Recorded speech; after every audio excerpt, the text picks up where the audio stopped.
biggest things I think we're benefiting from is the credentials management. So beforehand we're using different systems to track EMS credentials, different systems to track DMV credentials, and for training credentials it was just hard copies in the files that may or may not be there depending on what people provided to us.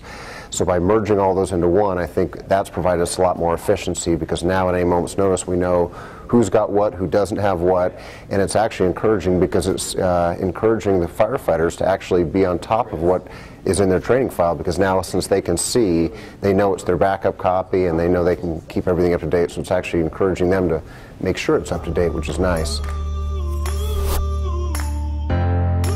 And as time goes on, I'd like to use it more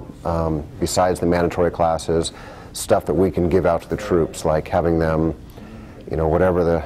pre-assignments are for maybe the classroom sessions, also being able to have new SOGs or new memos or new notices that come out, have the documentation that actually acknowledge that they received them and understand them,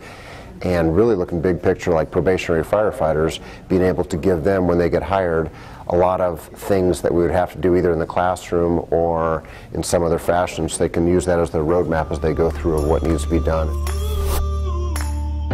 Beforehand, our EMS coordinator had to, once a month, go into the FileMaker Pro database and choose send out 180-day notifications, send out 90-day, and so forth, and he had to remember that. Whereas now, as long as the expiration date's in there, it does it automatically. All in all, it just makes it a lot easier for us to run reports and find out who's done things or who hasn't done things. So.